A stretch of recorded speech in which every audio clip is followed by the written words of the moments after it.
Okay, I just thought I'd show you what I'm starting with for the flywheels. I dug this out of the material rack. It's half-inch plate steel.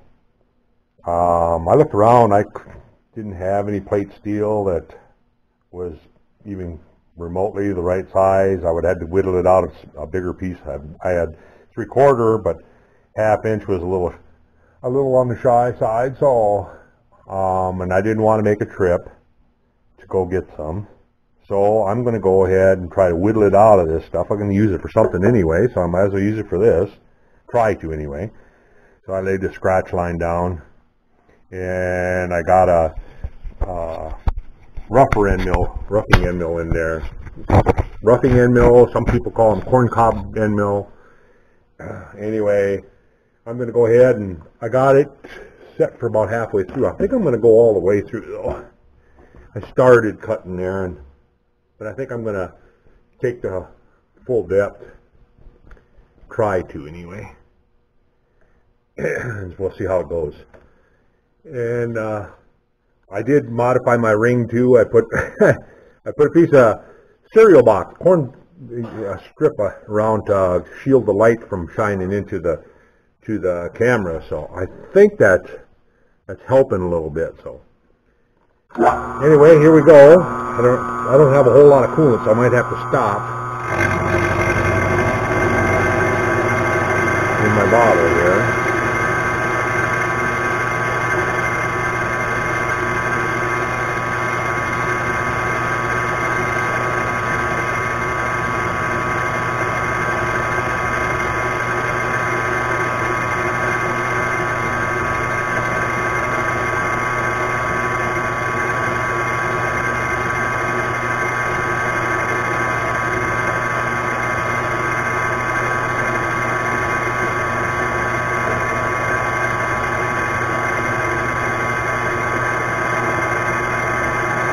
And I'm not going to be able to make it all the way across.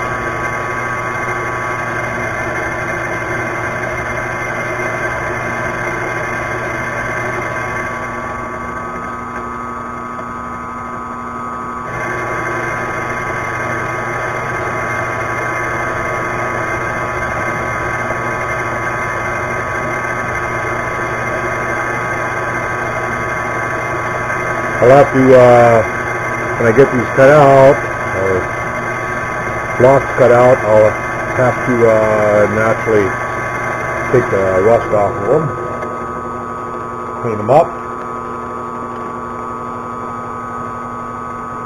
stop and brush the chips away a little bit.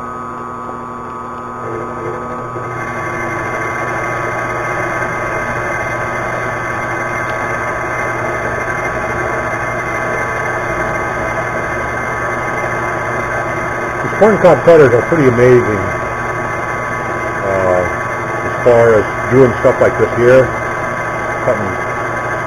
roughing plate out or roughing material out.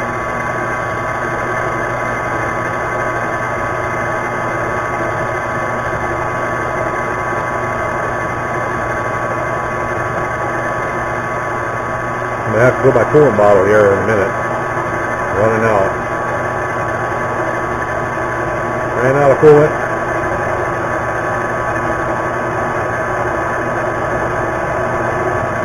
So I'm going to stop right there and fill my coolant bottle.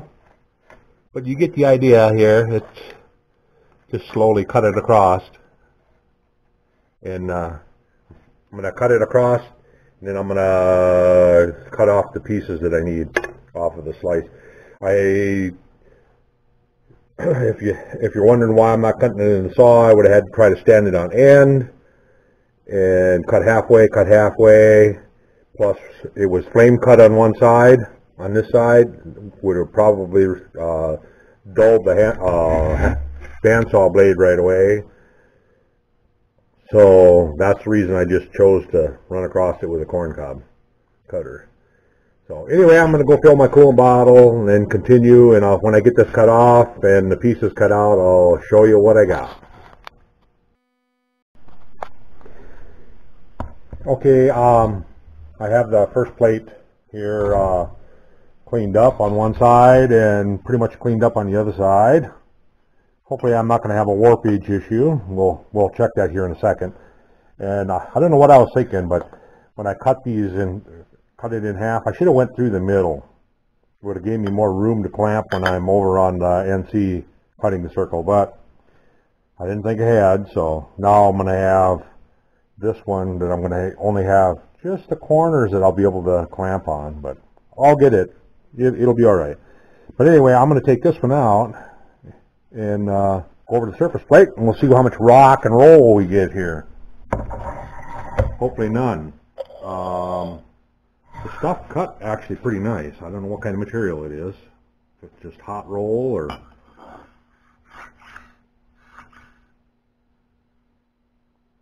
Feels pretty good. Let me get an indicator here. Get an indicator here and run it around it once and see how badly it is.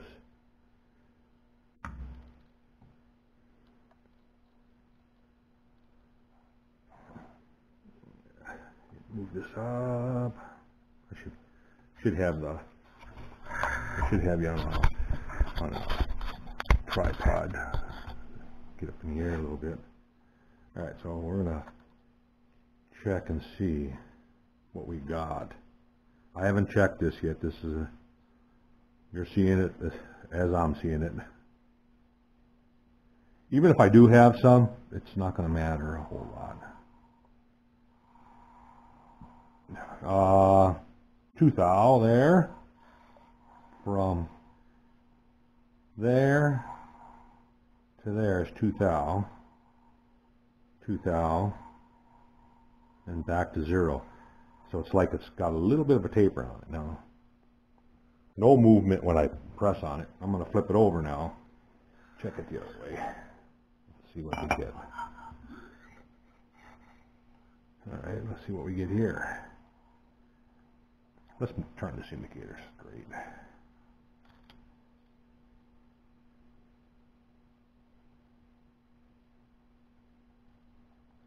All right, we got 0 there. Ooh, it's got a little bit of a dish right here. Oh, I can feel a little bit there now.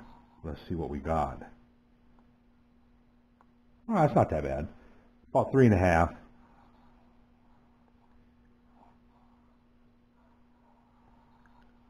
Just got this one low spot right here, right there. But that's fine. It's not going to hurt a thing. So, I think it's a go. I did see some spots here that looked like I don't know if it was, it almost looks like a little, somebody had used it for a plate for welding on, and it had 4 little spots there. But, so anyway, it looks like the material will work.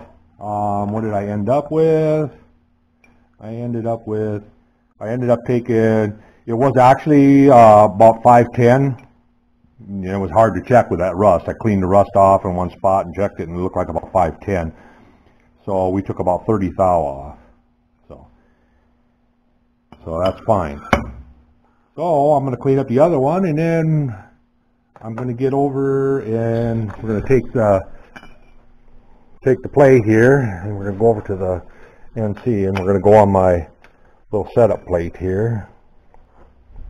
I'd kind of like to stay in the middle of this, so that the coolant, so I can put a arc across. You know what I should do is this with this plate, is cut a groove through here, down, and a groove through here and down, so that the coolant runs and then down into the track.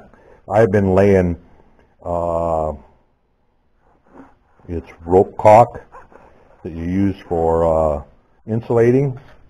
Hey, I'll get some here. Show you what it looks like.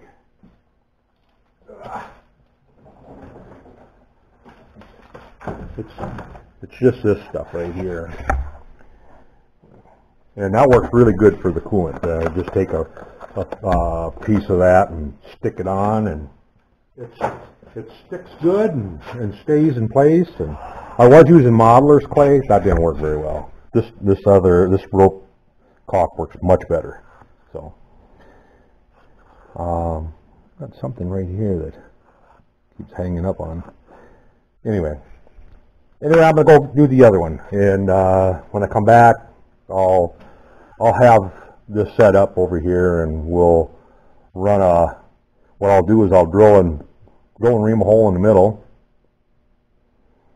and that'll be my zero set point, and then we'll work out from there. So, and I checked to see what I'm going to need for. I won't know the final number until I get the two plates, but I'll need a bushing with a shoulder on it, a face on it for the flywheel to run against. And I don't know what the thicknesses will be until I get, but I could easily adjust this for it. I mean, mill a little off if I have to, but I'll be able to hit the number though. So once I know what the final outcome is of the plates, and the plates I'm going to have to, once I get the crank all put together, and I'll put I'll have to get the pistons made. This is the forks and what we did the other day. But we'll hang all that on there, and I'll have to balance that somehow. I'll figure out a way of balancing that, because I want to get it balanced fairly close so that it doesn't rock and roll.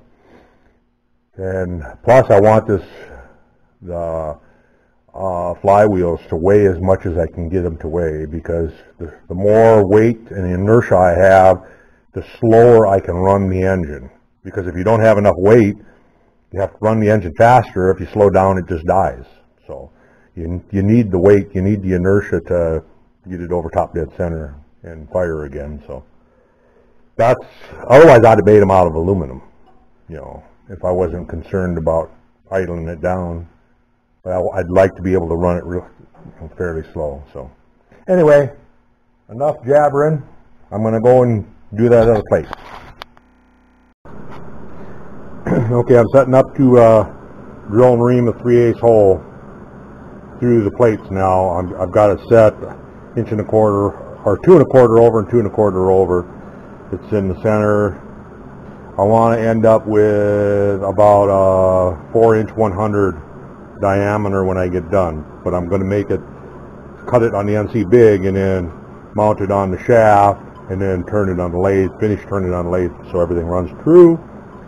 Although, like I say, you're not going to see it inside the case. If it's got a little bit of wiggle, oh well, but it shouldn't. It should run nice and true. So what I'm going to do is I'm just going to center drill, and ream both plates, and then we'll go back over to the NC and figure out a plan over there.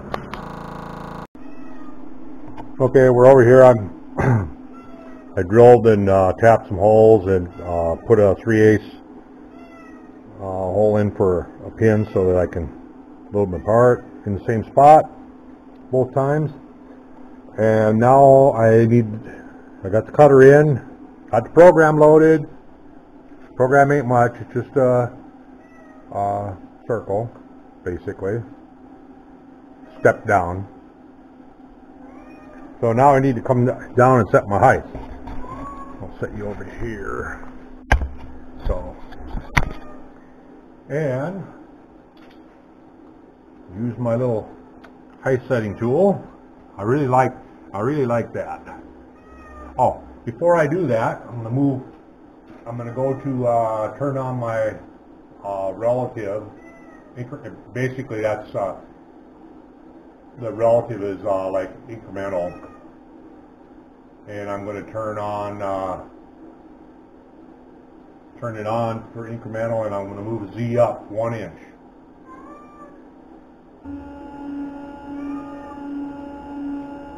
That way when I touch off, I'll be set at 0. It works really well doing this. Anyway, the last few times that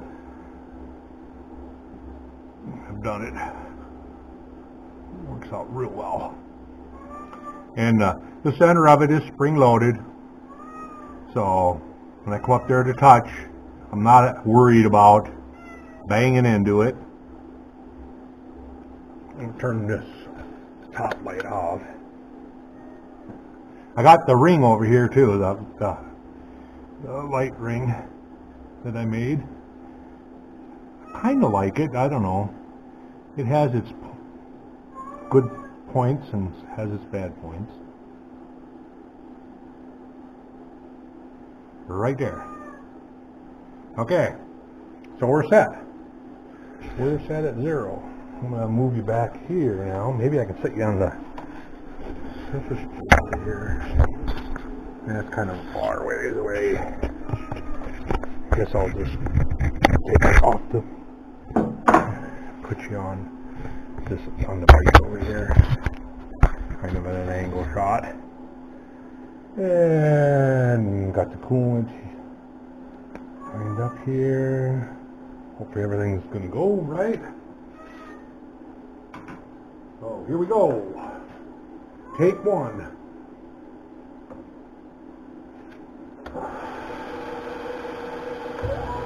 Oh, it's going over here. See anything wrong? Ooh, I stopped it just in time. Looks like I'll need to take that out. Either that or jog around it. But yeah, I'm gonna take it out to be on the safe side. It's snug in there. It's snug, but it's not pressed.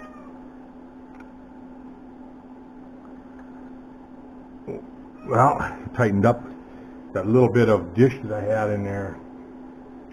Well, if I get over here, it's going to go around. I don't think it's going to come across that again. Well, I'm going to loosen up the bolts. I'm going to put a shorter pin in there. It doesn't have to be that long. I just loosen these up. It should slide out then.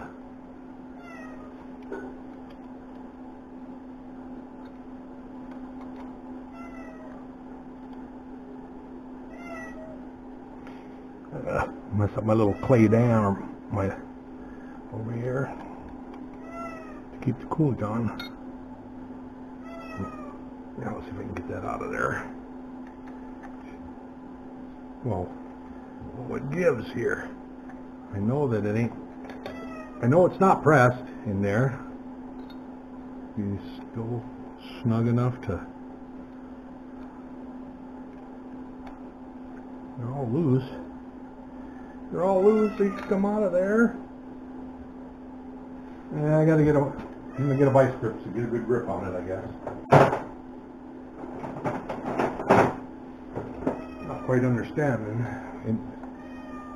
Everything's all loosened up. It should come right out. Boy.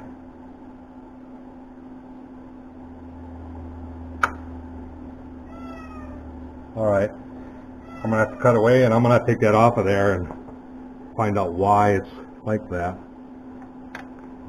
Because it was just a slip fit in.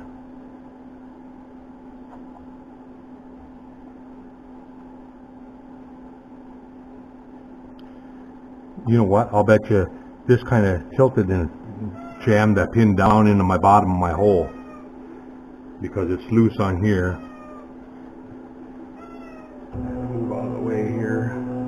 Pull that part off. Should have went with a short.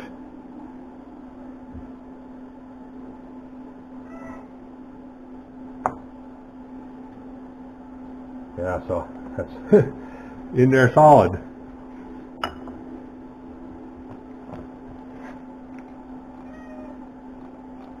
Well, what's up with that? Oh, there we go. Because I didn't ream that hole with the bottom. Well, I found one that's a little bit shorter, but not a whole lot. Is that going to go over that?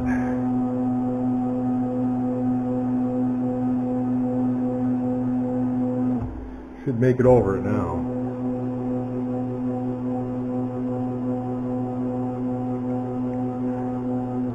Or I could go in there and ream that hole the rest of the way. I think that's what I'm going to do, is I'm going to go in with a hand drill and just ream that down the rest of the way.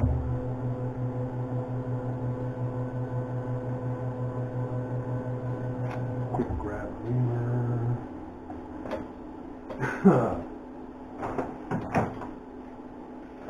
And get a drill.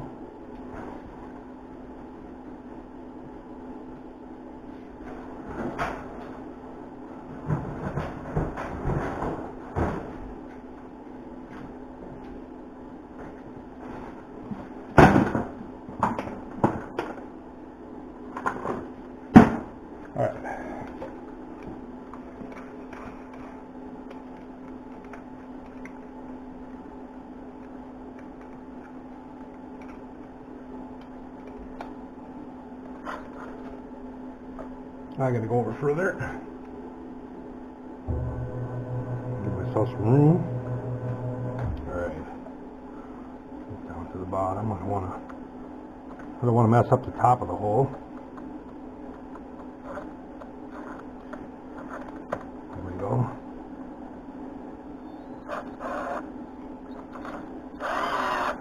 Come on.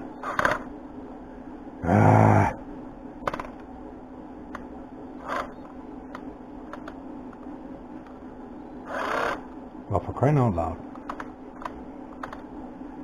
Can't see where I'm at it. And it's in, there we go. And naturally the battery's dead.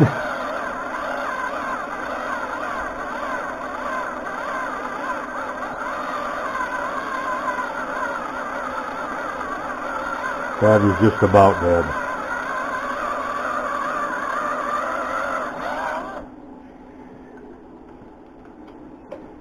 Oh yeah, one of those days. Every now and then you have one.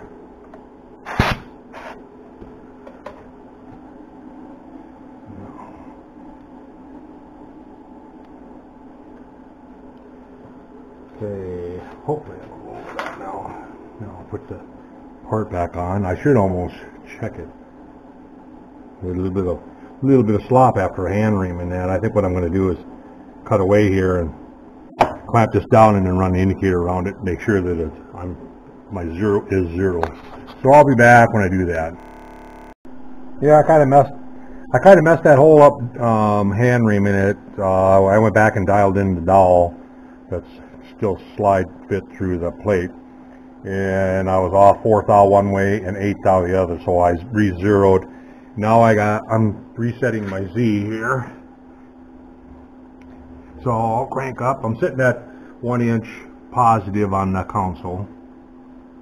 That's what the height of that is, exactly 1 inch. Right there. Okay, we're ready to try it again. Take 2. Okay, get my coolant signed up there, and here we go.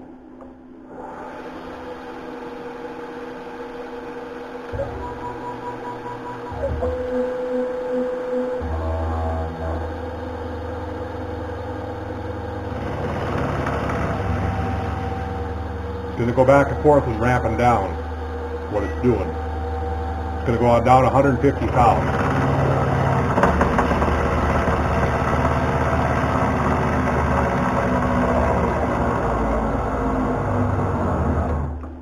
Uh-oh.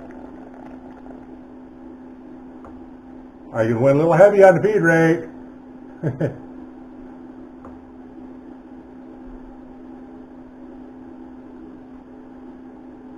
Oh well.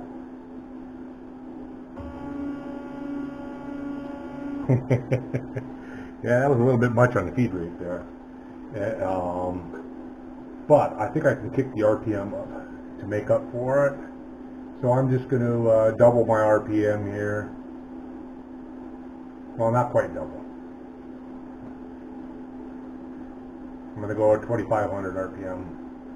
That's 4 flute carbide.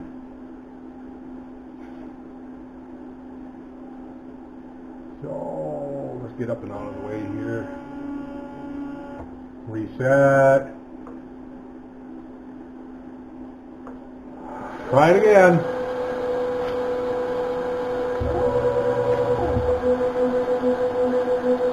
I didn't know if it was going to come out of it or not. It wasn't. It wasn't coming out of it.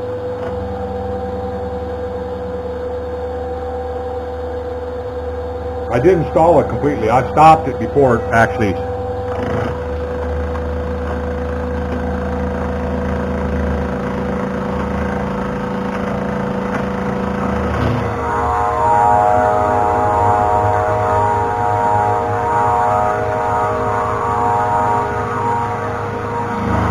That's a little bit better. I got a coolant leak over here though.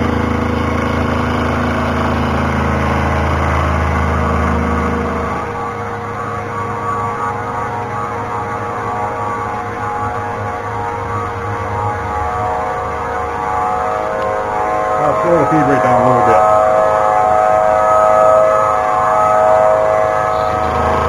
I slowed the feed rate down just a little bit. That's 150 south cut with 255 reground carbide 4-flute end mill, 3,500 RPM.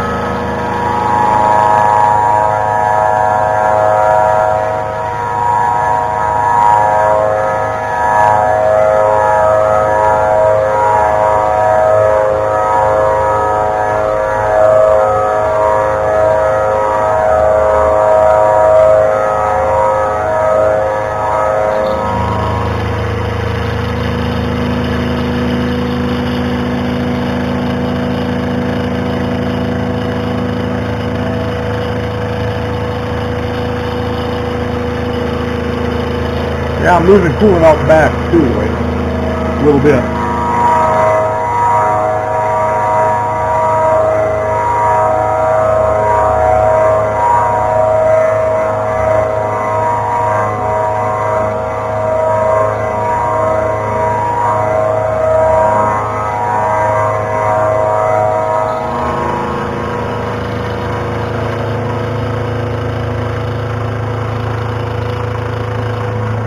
Now it should ramp down. It should go out and ramp down for the next pass.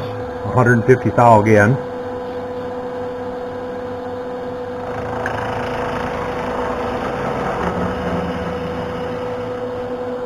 Go back and forth a couple times, I guess. Oh, darn, I got a little bit of a coolant leak over here. I just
I got a ramp angle of 10 degrees in there, so it's ramping down at a 10-degree angle is what it's doing.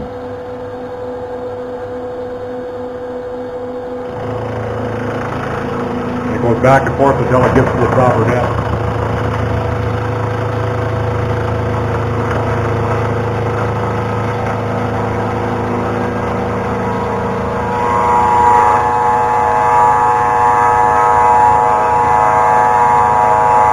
And this here is just basically roughing it up because it'll get finished on the lathe.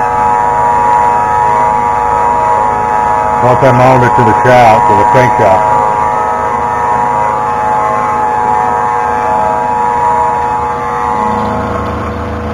So I got to put the rod hole in here, or the connecting rod journal hole in it also yet.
Now this one's going to go all the way through, so when it gets over here, hopefully that tab will stay, and I'll be able to remove these two tabs, and then I may have to stop.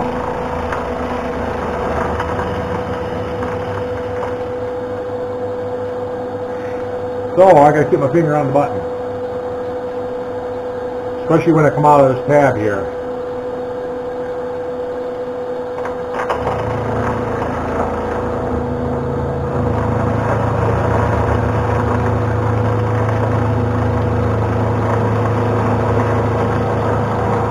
If anything, it should kick it away.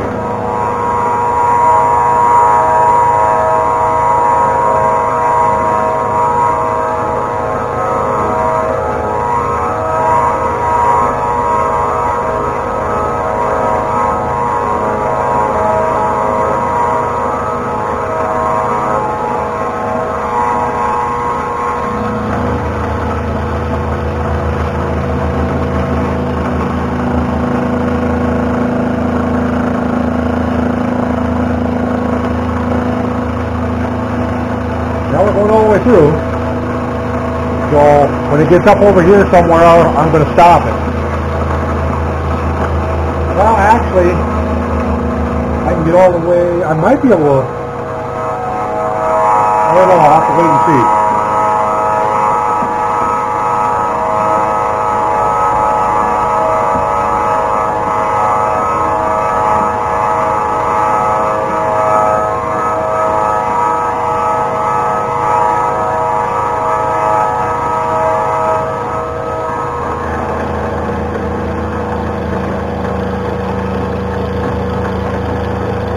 had another bolt right here I could quick put a clamp on, but I don't have a spot. Start it.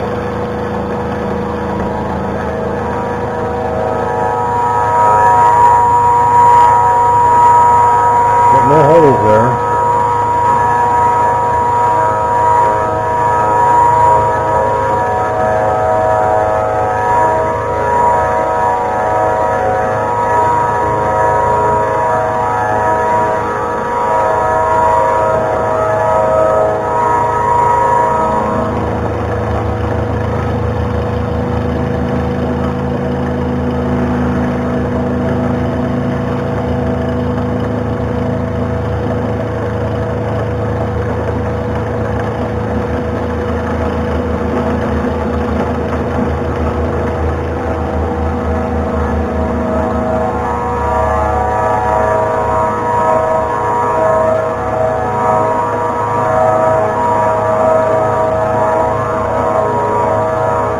I'm going to stop right there, as far as I'm going to go.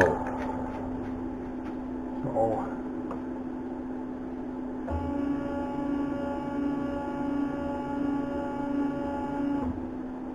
yeah, if I'd have been advanced planning, I would have put a bolt here so that I could have a couple of them. I'll have to do that on the next one. So I'm just going to move out of the way here. I'll just take it over to the mill and mill that off, because it's going to get finished on the lathe anyway. So I need to get the... Now I can't use my regular vacuum, I got to use my vacuum for the steel. Yes.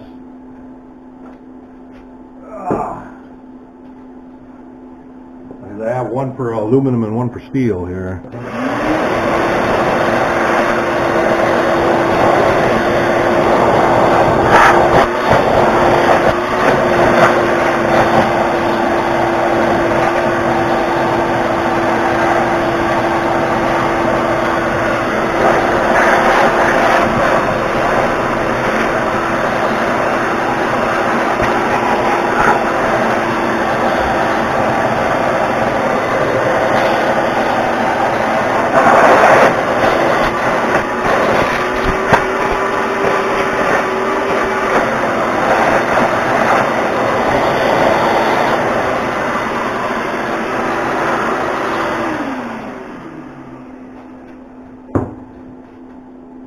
Alright, let's take that last bolt loose and see if we can figure out where I laid my wrench down now. Huh. Oh, right here. Alright. I was afraid that if I would have let it go through to where it broke through, this would have started spinning. It would have went around and around.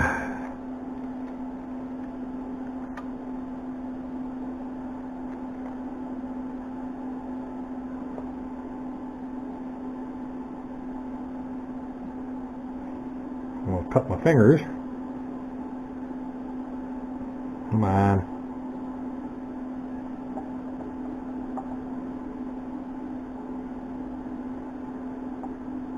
There we go. So it's only hanging on by that little bit, so I'll just take an end mill over on the mill and just kind of hand crank it around that and cut that out of there. And then from there I'll go over to lathe, and I'm gonna put a finish on that and chamfer and face, if I have to face the sides, the faces off or not. If it's wobbling too much, I don't know if it'll wobble or not. We'll see. We'll see when we get to the lathe. Okay, I cut the second one basically the same way. This one had a little longer piece on the end, so it's got just this little corner hanging on by a little bit left. I stopped it, just like I did with the other one. So now we're going to take it off, and I already did the other one over on the mill. Just take it over to the mill, the conventional mill, and I got a corn cob cutter in there, and I'm going to put you on the magnet here, and I have to knock this dowel out of there, or pull it out, and let's move this up out of the way. And I'm just going to lay it in there and just clamp it in the vise. You don't have to clamp it real tight. I'm not taking a whole lot. Just cleaning up or cutting that last little chunk of web in there, right here. So I'm just going to line the end mill up with a slot. Just kind of conventional mill it, or hand wheel crank it around it. Ride the brakes on both axes a little bit. And plunge through. Just rub it on the outside. Okay. And I'm just going to slowly feed around there. I'm cranking on both, trying to keep it away from the part itself.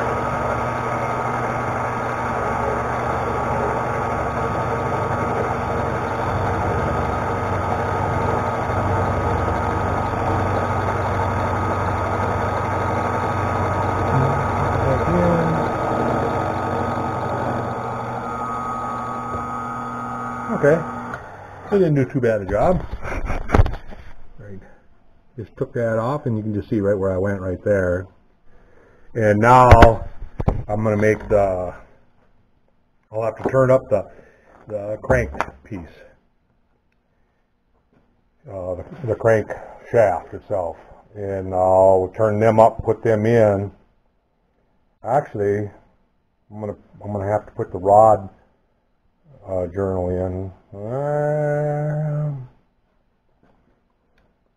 Yeah, okay.